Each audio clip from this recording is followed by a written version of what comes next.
Hello বন্ধুরা, welcome back to my channel texture and অ্যারোমাতে তোমাদের অনেক অনেক শুভেচ্ছা, ভালোবাসা, অভিনন্দন। তো আজকে একটা দারুণ রেসিপি তোমাদের সঙ্গে শেয়ার করবো। এই যে দেখো, সাউর কেটে রেখেছি, এইভাবে কেটে সেদ্ধ করে নিয়েছি, একটু হালকা করে একটু লবণ দিয়েছি। আলুও সেমভাবে কেটে একটু ভাপিয়ে নিয়েছি, হালকা করে নুন দিয়েছি। তো কি করব তোমরা দেখো প্রথম থেকে শেষ পর্যন্ত।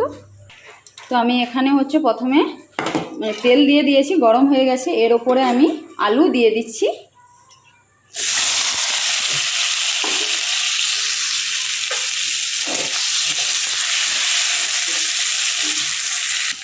আলুগুলো একটু ভালো করে একটু কষে নেব, লাল লাল করে।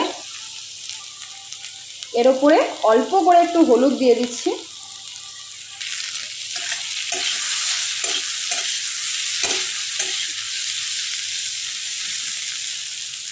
আলুগুলো কষা হয়ে গেছে, আমি তুলে নিয়ে দিয়েছি। এর উপরে সাউরগুলো দিয়ে দেব,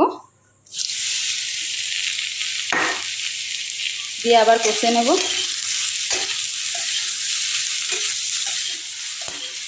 এই দেখো কষা হয়ে গেছে সুন্দরভাবে।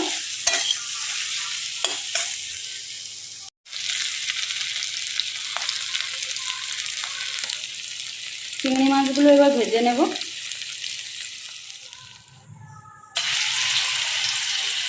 রসুন বাটা 2 চামচ,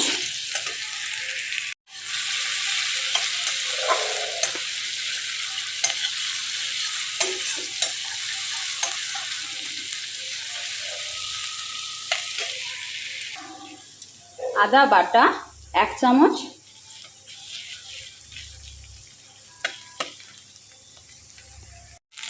পেঁয়াজ বাটা 4 চামচ, হলুদ গুঁড়ো 1/2 চামচ, লাল লঙ্কার গুঁড়ো 1 চামচ,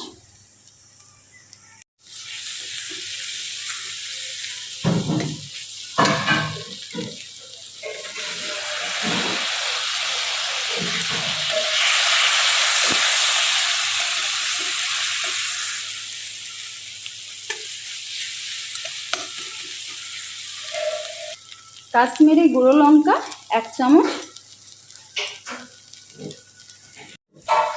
একটু জল,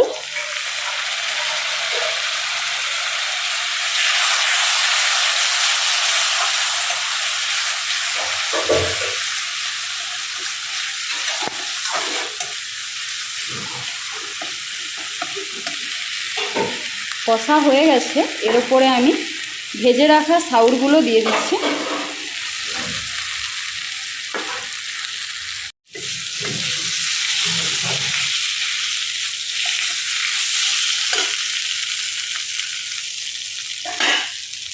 এর ওপরে আমি আলু আর চিংড়ি মাছগুলো দিয়ে দিচ্ছি। বাকি লেখলে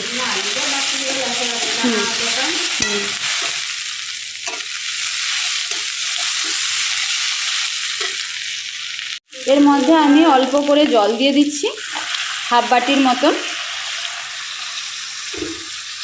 অনুযায়ী নুন দিয়ে দিচ্ছি, কারণ আমি সাউরে নুন দিয়েছি, আলুতে নুন দিয়েছি, এই জন্য অল্প করে একটু নুন দিয়ে দিচ্ছি। অল্প করে 1/2 চামচের মতন আমি মিট মশলা 1 চামচের মতন দিয়ে দিচ্ছি।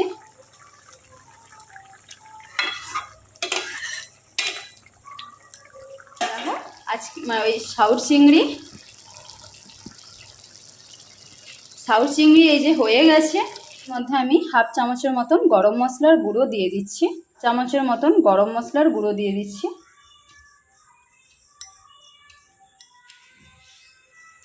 এই দেখো গার্নিশ করে দিয়েছি।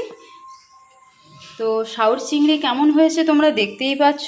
যদি ভালো লাগে এই রেসিপি তাহলে অবশ্যই লাইক, শেয়ার, কমেন্ট, সাবস্ক্রাইব করে নিও, তাহলে আমার নতুন ভিডিও তোমরা দেখতে পাবে। আর পাশে থাকা বেল আইকন বাটনে ক্লিক করে নিও, তাহলে আমার ভিডিও সবার প্রথমে তোমাদের কাছে পৌঁছে যাবে। যে দেখো কেমন দেখতে এসছে, খেতেও খুব টেস্টফুল। অবশ্যই বাড়িতে এইভাবে বানাও।